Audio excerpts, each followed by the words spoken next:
प्रिय विद्यार्थियों, नमस्कार। आज हम आपको बोर्ड परीक्षा उपयोगी महत्वपूर्ण प्रश्नोत्तर के बारे में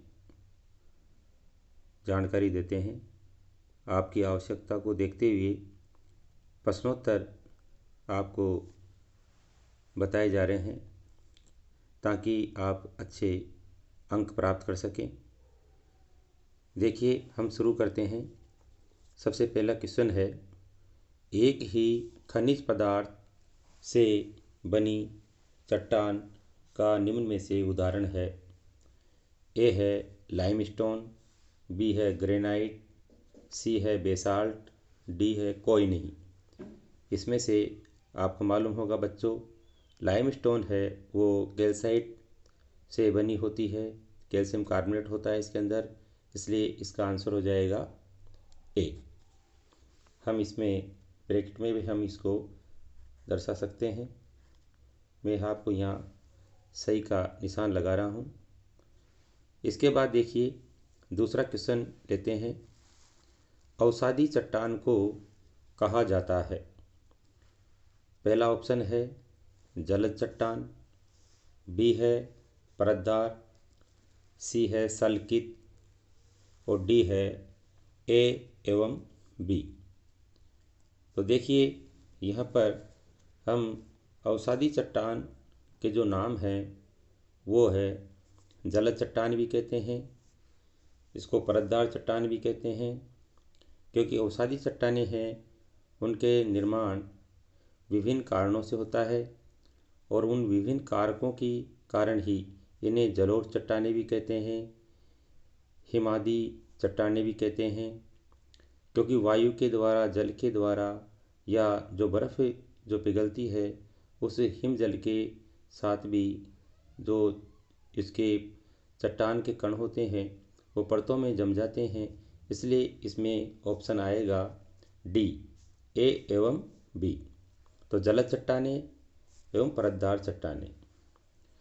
तीसरा क्वेश्चन है, वर्मी कंपोस्ट मृदा के लिए उपयोगी निम्न कारण से होता है।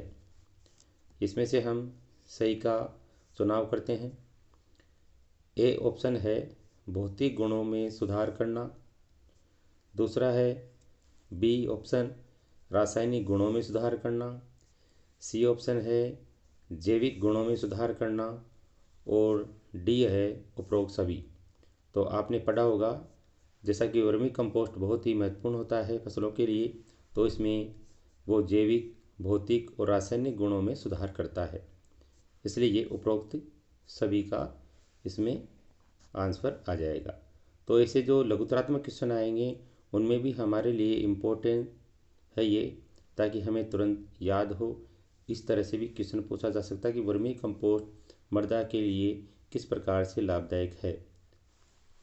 चौथा क्वेश्चन है, हरी खाद की मुख्य दलहनी फसल निम्न में से नहीं है। ये बहुत ही देखो इम्पोर्टेंट क्वेश्चन है, ध्यान रखना है। ए ऑप्शन है ढेंचा, बी मूंग, सी जई और डी है लोबिया। तो इसमें से सही आंसर है जई। क्वेश्चन पूछा गया कि हरी खाद की मुख्य दलहनी फसल निम्न में से नहीं है। ये बाकी है, ढेंचा भी है हरी खाद की दलहनी फसल, मूंग भी है, लोबिया भी है, जई इसमें नहीं है। तो कौन सा आंसर आ जाएगा? सी।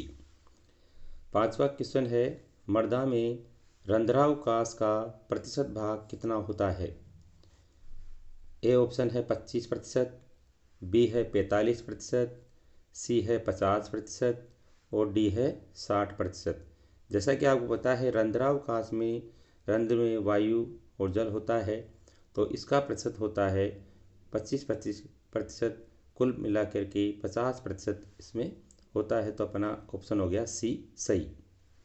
इसके बाद छठा क्वेश्चन है, अमोनियम सल्फेट उर्वरक के लगातार प्रयोग से मृदा का अम्लीय होना निम्न तत्व की कमी के कारण है। तो देखिए, इसमें तत्वों के आयन बता रखे हैं, ये भी बहुत ही महत्वपूर्ण क्वेश्चन है। अमोनियम सल्फेट उर्वरक के लगातार प्रयोग से मृदा का अम्लीय होना। ए ऑप्शन है सोडियम आयन, बी एल्युमिनियम धनायन, सी है कैल्शियम धनायन और डी है हाइड्रोजन आयन। तो इसमें आंसर आ जाएगा आपका सी। नेक्स्ट क्वेश्चन लेते हैं, क्वेश्चन नंबर 7।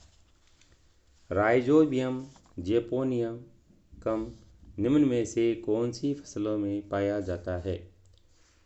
ए है रिजका, बी सोयाबीन, सी मटर और डी लोबिया। तो इसका आंसर हो जाएगा बी, सोयाबीन फसलों में। 8वां एक बहुत ही महत्वपूर्ण क्वेश्चन है।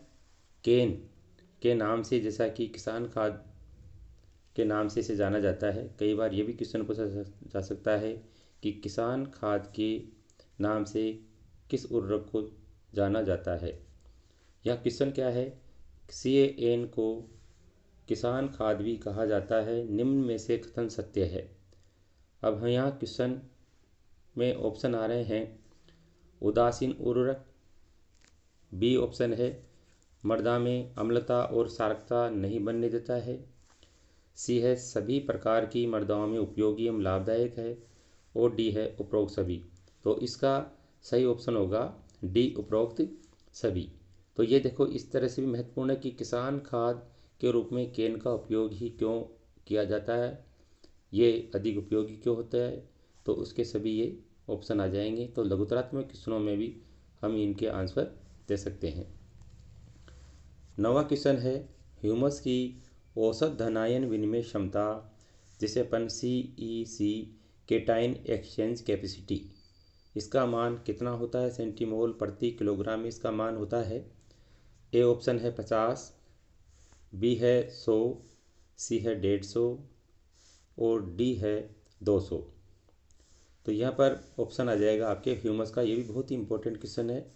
200 सेंटीमोल प्रति किलोग्राम। इसके बाद 10वां क्वेश्चन है, दूध का pH मान कितना होता है?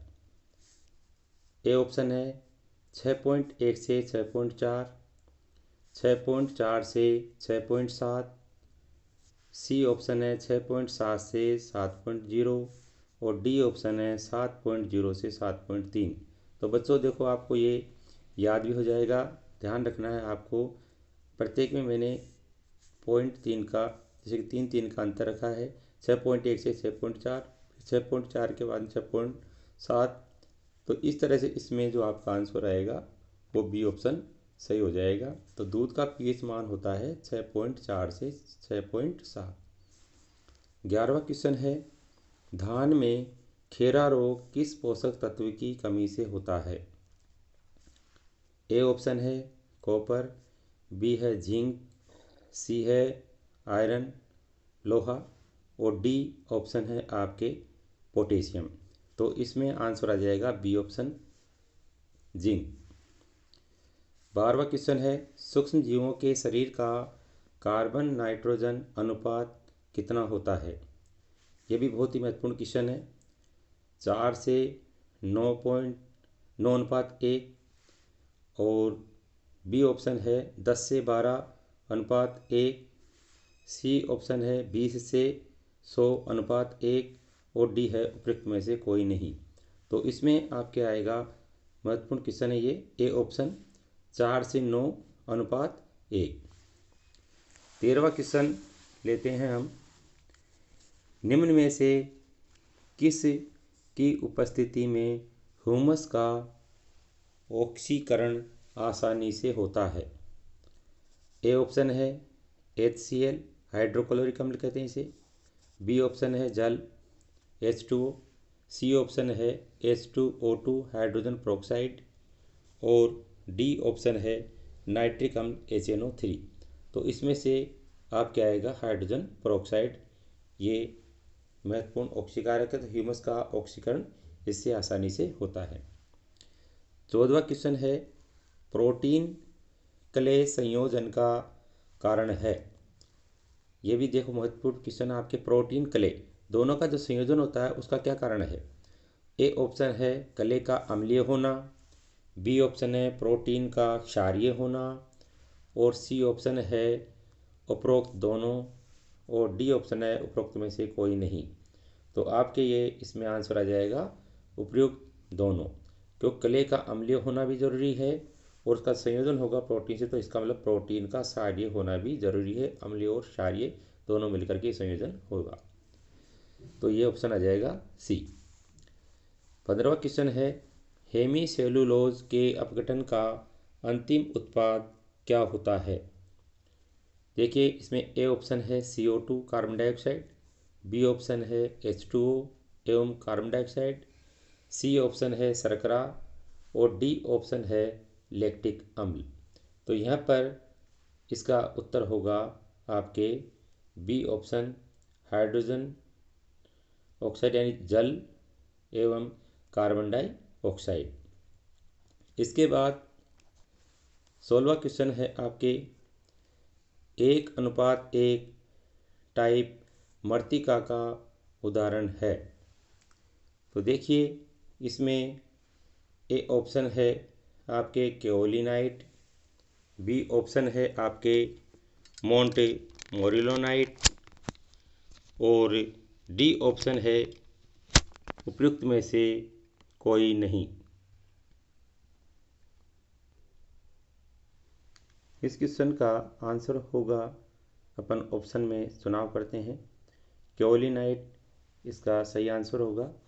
मृत्तिका की परतों के रूप में आपने समझा था, उसमें 1:1 में केओलिनाइट आएगा। इसके बाद अगला क्वेश्चन है, मृदा में जितनी अधिक मात्रा में रिक्त स्थान तथा रिक्त स्थान उपस्थित होते हैं उतनी ही उसकी उभय प्रतिरोधक क्षमता अधिक होती है। इसमें यहाँ पर दोनों में रिक्त स्थान की पूर्ति निम्न ऑप्शंस जो आपके विकल्प दिए गए हैं उनमें से चुनाव करना है। पहला है, ए में दिए रखा है मृत्तिका तथा चूना, बी है कार्बनिक पदार्थ तथा रासायनिक उर्वरक, सी है मृत्तिका तथा कार्बनिक पदार्थ और डी है ए तथा बी। तो इसमें आपके सही होगा ऑप्शन सी, मृत्तिका तथा कार्बनिक पदार्थ। हम वापस पढ़ते हैं कि मृदा में जितनी अधिक मात्रा में मृत्तिका तथा कार्बनिक पदार्थ उपस्थित होते हैं उतनी ही उसकी उभय प्रतिरोधक क्षमता अधिक होती है। तो हम इस दृष्टिकोण से भी इस क्वेश्चन को याद कर सकते हैं, उभय प्रतिरोधक क्षमता बढ़ने का कारण क्या है। इसके बाद नेक्स्ट क्वेश्चन नंबर 18 देखते हैं, निम्न में से किस सूक्ष्म पोषक तत्व की पौधों को प्राप्यता अम्लता बढ़ने पर कम हो जाती है? ए ऑप्शन है iron, B molybdenum, C copper और डी है जिंक। इसमें आपके आंसर आएगा बी मॉलिब्डेनम। मॉलिब्डेनम पोषक जो तत्व है, सूक्ष्म पोषक तत्व, इसकी पौधों को प्राप्यता अम्लता बढ़ने पर कम हो जाती है। अर्थात अम्लता बढ़ने का तात्पर्य है पीएच मान कम होने पर मॉलिब्डेनम की प्राप्यता क्या हो जाएगी? कम हो जाएगी। इसके बाद क्वेश्चन 19वां, चारे और दाने वाली फसलों में प्रोटीन की मात्रा को बढ़ाने का कार्य निम्न में से कौन सा तत्व करता है? यह भी बहुत महत्वपूर्ण क्वेश्चन है। जो चारे और दाने वाली जो फसलें हैं उनकी जो बुआई करते हैं उनमें प्रोटीन की मात्रा को बढ़ाने का कार्य कौन से तत्व करते हैं? ए ऑप्शन है nitrogen, B phosphorus, C potassium और डी है कार्बन हाइड्रोजन ऑक्सीजन।